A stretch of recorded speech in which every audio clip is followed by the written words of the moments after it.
ខ្ញុំពិតជាចង់ចិញ្ចឹមមាន់ដំណាំបន្លែក្រៅពេលឃើញផលិតផលសម្រេចរបស់គាត់ដំបូងឡើយគាត់បានរកឃើញឈើពីរបីនំនៅក្នុងទីធ្លាហើយកែច្នៃនំកាប់ឈើនោះជានំបុរសនោះបានប្រើប៊ូឡុងដើម្បីភ្ជាប់ឈើចូលក្នុងស៊ុមឈើហើយបន្ទាប់មកបានប្រើឈើទ្រុំដើម្បីភ្ជាប់ស៊ុមឈើទាំងពីរដើម្បីបង្កើតជាស៊ុមទ្រុងមូលខ្ញុំត្រូវសរសើរសមត្ថភាពដៃដ៏ល្អរបស់បុរសម្នាក់នេះជាមួយនឹងការជួបប្រជុំគ្នាសាមញ្ញគំរូដើមនៃទ្រុងមាន់ត្រូវបានធ្វើឡើងដើម្បីធ្វើឲ្យវាកាន់តែល្អឥតខ្ចោះគាត់បានប្រើឫស្សីនិងក្តារឈើធ្វើដំបូលហើយផ្នែកខាងក្រោមនៃទ្រុងមាន់ក៏ត្រូវបានក្រាស់ដោយបន្ទះឫស្សីនៅចន្លោះជាក់លាក់មួយបន្ទាប់ពីការដំឡើងត្រូវបានបញ្ចប់របងផ្ទះមាន់ត្រូវបានដំឡើងដោយឈើនិងក្តារហើយទីតាំងនៃរន្ធទ្វារត្រូវទប់នៅខាងក្រោមរបងបន្ទាប់ពីមងទាំងអស់ត្រូវបានបញ្ចប់មករកខាងក្រោមនិងធ្វើផ្នែកទីធ្លានៃផ្ទះមាន់ដំបូងគាត់ប្រើខ្សែពួរដើម្បីរៀបចំផែនការរូបរាងនិងទំហំនៃទីធ្លានៅលើដៃហើយបន្ទាប់មកប្រើឥដ្ឋដើម្បីណាត់តាមទីតាំងនៃខ្សែទៀនដើម្បីបង្កើតគ្រោងនៃរូបរាងរបស់ទីធ្លាបន្ទាប់ពីការសាងសង់កម្រាលឥដ្ឋទាំងអស់រួចរាល់ផ្លូវដែលបង្កើតឡើងដោយការបញ្ឈប់ត្រូវតែគ្របដោយស៊ីម៉ងសិល្បៈហត្ថកម្មដ៏ប៉ិនប្រសប់របស់គាត់បន្ទាប់ការឆ្លងកាត់ស៊ីម៉ងមួយត្រូវបានបញ្ចប់ក្នុងពេលឆាប់នេះ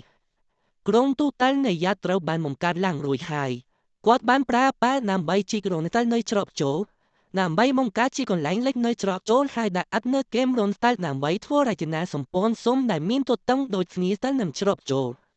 ក្នុងពេលជាមួយគ្នានោះបាតរនតើត្រូវបានគ្របដោយស៊ីម៉ងបន្ទាប់ពីនោះគ្រឹះនៃយ៉ាត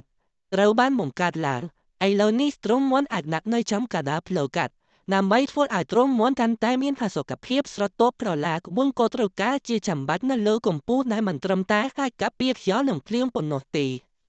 ថែមទាំងបង្កើនសោភ័ណភាពរបស់វាទៀតផងបន្ទាប់មកបុរសនោះបានកាត់ផ្តែរឈើពី3បន្ទះហើយដាក់លើអត់ទាំងសងខាងនៃផ្លូវចូលហើយភ្ជាប់នឹងជួសជុលក្តារឈើបាត់ពីចំហៀមដោយស្លុបជូបដើម្បីឲ្យក្តារឈើបាត់នឹងបិទឡើងចុះទន្ទឹមនឹងនោះរន្ធមួយចំនួនត្រូវឃុំនៅលើក្តារឈើដើម្បីសម្រួលដល់ការបញ្ចូលរនាំងដៃពុតក្នុងរន្ធជាខ្សែដែកបន្ទាប់ពីណាត់បន្ទះដែកទាំងអស់រួចសំណាញ់លួចដែកអាចត្រូវបានកាត់ជាបំណែកដែលមានទំហំនិងរូបរាងសមរម្យហើយជួសជុលនៅលើរបាដែកដើម្បីបង្កើតជារបងសម្រាប់ច្រកចូលជាមួយនឹងរបងមេមាន់អាចផ្លាស់ទីជំវិញផ្លូវដែលបង្កើនតំបន់សកម្មភាពរបស់ពួកគេក្នុងពេលជាមួយគ្នានេះដោយសារសំណាញ់លួចអាចបាត់និងបាត់បានយ៉ាងងាយស្រួលមានកងងាយស្រួលសាមញ្ញនិងស្អាតផងដែរបន្ទាប់ពីការដំឡើងនិងការជួសជុលសំណាញ់លួចត្រូវបានបញ្ចប់ការរចនាសម្ព័ន្ធសំខាន់នៃទ្រុងមាន់នេះត្រូវបានបង្កើតឡើងបន្ទាប់ពីការដំឡើងនិងការជួសជុលសំណាញ់លួចត្រូវបានបញ្ចប់ហើយរចនាសម្ព័ន្ធសំខាន់នៃទ្រុងមាន់នេះត្រូវបានបង្កើតឡើងហើយកន្លែងដែលលេចសម្រាប់ប្រមូលលាមកមាន់ត្រូវបានដាក់នៅមាត់ទ្វារក្តារឈើមួយត្រូវបានគេដាក់ហើយរនាំងថ្មនិងទឹកត្រូវបានដាក់នៅក្នុងឆានែលបន្ទាប់ពីរណ្ដៅរួចបន្លែអាចដាំនៅចំកណ្ដាលទីធ្លាលាមកមាន់អាចតជីសម្រាប់ដាំបន្លែមាសពិតជាវល្លិបៃតងនៃបន្លែសរីរាង្គនៅពេលដែលអ្វីរួចរាល់អ្នកអាចអញ្ជើញមាន់ចូលនិងមេមាន់មករួលនៅក្នុងផ្ទះថ្មី